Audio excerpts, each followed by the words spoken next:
કાકાબા બધાને રામ રામ. હું આવી ગયો તમારી સામે મુકેશ પરમાર ખબર લઈને જેવી રીતે વાત કરી કે જમીન અધિગ્રહણ કરવા સારું અને કે મોટી મોટી જો કંપનીઓ છે છાપવા જિલ્લા અને કે મેઘનગરની વાત કરી તો મેઘનગર બ્લોક છે એમાં કરી પણ 13 ગાંવ છે 13 ગાંવની અને કે 14,000 હેક્ટર જમીન છે અને એની પર કબજો કરી અને जो अलग अलग जो खदाने से जो दिमाग अलग अलग जो केमिकल निकल रहे हैं जब बात करें कि जो मोटा मोटा प्लांट बने यहाँ की आता या प्लांट निकाले અને વિદેશોમાં जो संसाधन बनाવી શકે સરકારને કેવી રીતે ફાયદો થાય છે यहाँ की कंपनियों આવી રહ્યો हाँ नीलामी करना की खास बात करें तो यार आज जो जमीन अधिग्रहण में जो महाआंदोलन के 13 गाँव में जो आसपास में आज आएगा खास करके इन्हीं कंपनियों जैसी इन्वेस्ट करो इन्वेस्ट करने के चेतावनी आ रही હું આ ગ્રામ પંચાયત પહાડી પ્રસ્તાવે જારી કર્યો જે રીતે ખાસ કરીને ઘણા જે વક્તા હતા વક્તાએથી એમના માધ્યમથી સરકારને પ્રશાસનને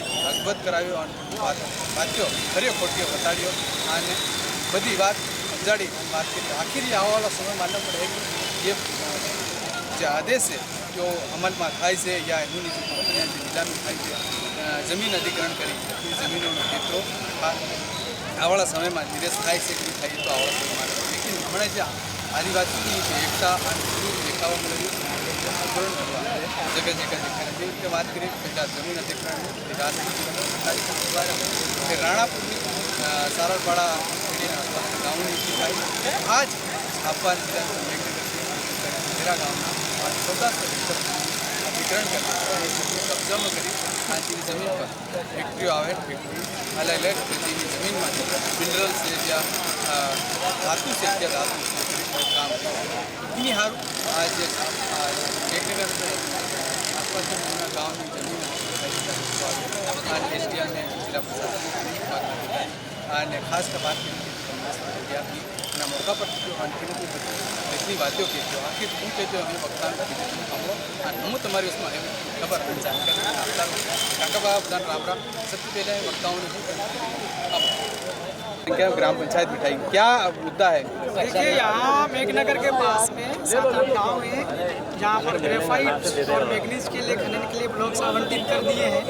ऐसी हमको जानकारी मिलने पर यहाँ पर आंदोलन चल रहा था, स्थानीय लोगों का विरोध में प्रदर्शन था, थोड़ा उधर हटा लो, उस समय शामिल होने आया था. यहाँ तमाम आदिवासी लोगों ने यहाँ चिट्ठियाँ दी हैं, ऊपर शासन को लिखी है और यहाँ अधिकारी भी आए थे, अनुविभागीय अधिकारी आए थे, जिले के खनिज अधिकारी भी आए थे. उनसे हमने बातचीत की है, जवाब बहुत गोलमाल मिला है. NOCs दी गई ऐसा हम लोगों को यहाँ बताया खनिज अधिकारी ने. हमने मौके पर SDM से भी बात की, हमने SDM ने भी गलत जानकारी दी है, बोले कि NOC हुई ही नहीं, जबकि खनिज अधिकारी यहाँ कह के गए कि NOC दे दी. हमने जब इनसे प्रक्रिया पूछी NOC कैसे दी जाती है, उसकी क्या प्रोसीजर है, क्या आपत्ति वगैरह लगाने क्या रहता है नियम प्रक्रिया में, तो माइक छोड़कर भागने लगे. साफ साफ है कि बहुत बड़े स्तर पर घपला हुआ है आदिवासियों की ज़मीन पर अवैध तरीके से खनन के पट्टे देने का. इसका पुरजोर विरोध किया है यहाँ के स्थानीय लोगों ने. मैं विधानसभा सदस्य हूँ, आगे भी लड़ूंगा इसके. आपने प्रधानमंत्री और राज्य सरकार और केंद्र सरकार को क्या आपने चिट्ठी भी लिखी? कल मैंने राष्ट्रपति, प्रधानमंत्री जी, मुख्यमंत्री जी और राज्यपाल जी को चिट्ठी लिखी है और वहाँ से बात भी हुआ, टेलीफोन भी आया है. हो सकता है 1-2 दिन में वहाँ से जवाब भी आए. हम भी फॉलो अप लेंगे वहाँ से, हम कल फ़ोन भी लगाएंगे, दोबारा फिर चिट्ठी लिखेंगे. हर हाल में यहाँ पर किसी भी सूरत में मेघनगर के आसपास पहले से ही यहाँ प्रदूषित इलाका है, केमिकल की फैक्ट्रीज चल रही है, अवैध काम अवैध फैक्ट्रियाँ चल रही हैं और फिर यहाँ पर आदिवासी लोगों की 14,000 से ज़्यादा हेक्टेयर ज़मीनें ली जा रही है. हम हर हाल में देने नहीं देंगे. जब आपको अपने भील प्रदेश की राजधानी बनाने की भी मांग की है मन से? देखिए जितना बड़ा 4 राज्यों का भील बहुल वाला इलाका ये बीचों बीच सेंटर में पड़ता है. आप भी इसको मैप देख सकते हैं. अगर ये राजधानी बनता है तो चारों राज्य के जो भी प्रस्तावित भील प्रदेश वहाँ के लोग यहाँ राजधानी आने में कोई दिक्कत नहीं होगा किसी को भी. और बीचों बीच में रेल से कनेक्टेड है, एटलवी रोड बन गई है, ट्रेन एक्सप्रेस वे बन गया, सब तरफ से कनेक्टेड है. इसलिए मुझे लगता है कि झाबुआ राजधानी होना चाहिए. आपने मतियास भुरिया को लेकर भी मन से कहा? मतियास भुरिया अच्छे आदमी है. हमारे पास में कई प्रकार के लोग आते हैं, चाहे अलग अलग विचारधारा हो सकती है, अलग अलग दल हो सकते हैं. किसी भी व्यक्ति की, किसी भी समाज के व्यक्ति की कोई भी परेशानी हो उसके लिए लड़ना और लिखना बोलना हमारा काम है. मतियास जी शराब के खिलाफ लड़ रहे थे, उन्होंने अदालत के अंदर भी चिट्ठी लगाई है, याचिका लगाई है और मुझे पता चला है कि कल उनको 151 धारा में जेल में भेज दिया है. हम मतियास भुरिया के लिए लड़ेंगे.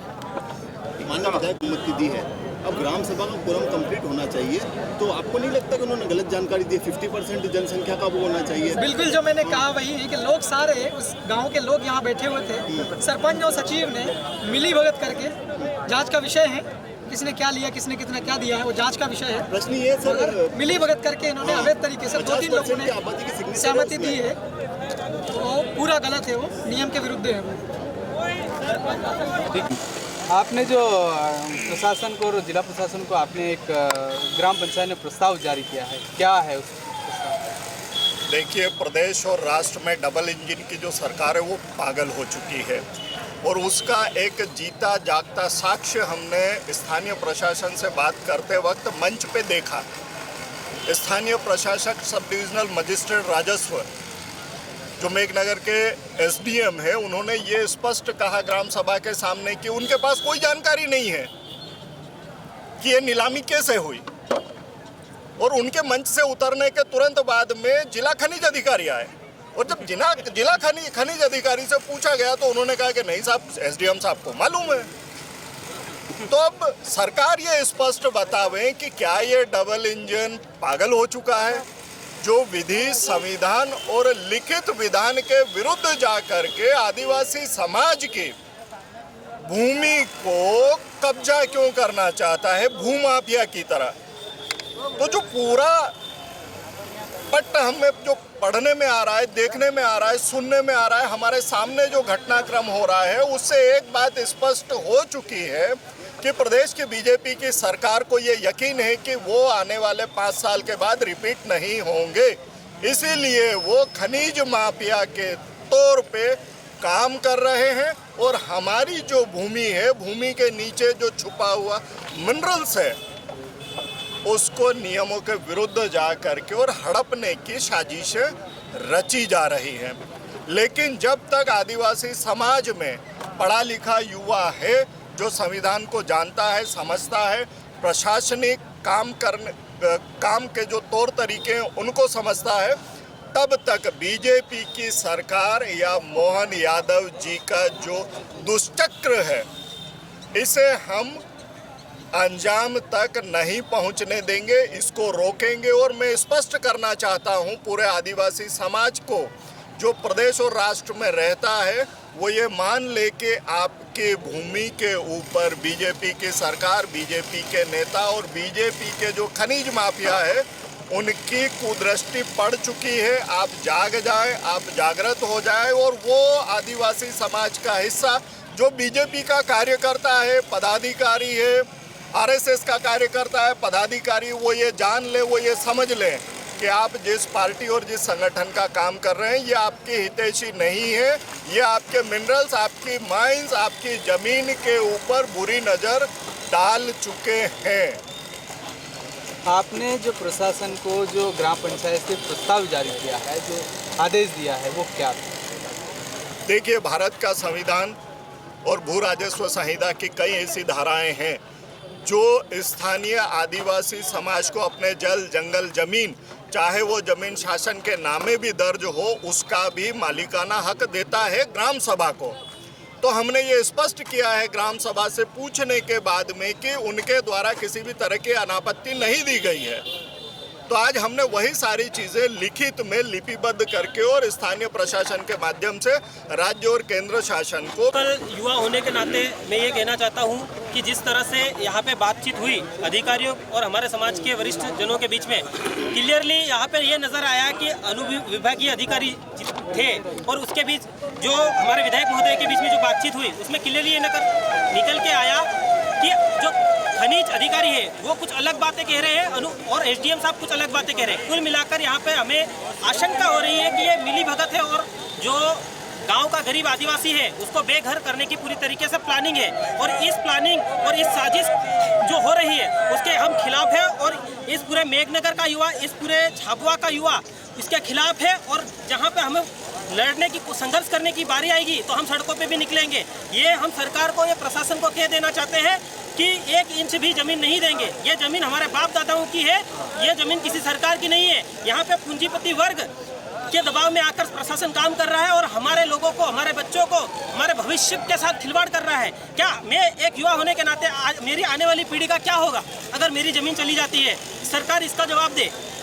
आसपास मेघनगर में केमिकल फैक्ट्री बहुत है, मेघनगर का युवा होने के नाते कौन सा आंदोलन करने जा रहे हो आप केमिकल? मैं एसडीएम साहब को यही पूछने वाला था, लेकिन मुझे समय नहीं मिला। मैं ये कहना चाहता हूँ कि मेघनगर के आसपास की जो केमिकल प्लांट वगैरह लगे हुए हैं, जो ब्लैक लिस्टेड है, जिन यहाँ तक कि मेघनगर में केमिकल ट्रीटमेंट प्लांट, जो अपशिष्ट ट्रीटमेंट होता है, वो प्लांट तक भी नहीं है यहाँ पे। और जो जीव जंतु पानी पीते थे, घास खाते थे जो इस इलाकों में, वो पूरी तरीके से बंद हो चुका है, क्योंकि पानी पिएगा केमिकल वाला तो मर रहा है। आपका कोई प्लान है क्या उसको लेके, कोई आंदोलन डेफिनेटली करने हम समाज के साथ मिलकर इसकी आवाज़ उठाएंगे, और अगर हमारी आवाज़ नहीं सुनी जाती है तो आगे हम कार्रवाई भी करेंगे। हमारा यही उद्देश्य। और मेघनगर का युवा होने के नाते हम ये कहना चाहते हैं कि इंसानों को जीने दो, लोगों को यहाँ जीने दो। आप उनका जो मौलिक नीड है मतलब पानी है, खाना है, वो छीन रहे हो। मेरा नाम विकास डामोर और मैं भील सेना संगठन का प्रदेश प्रभारी हूँ। भेजा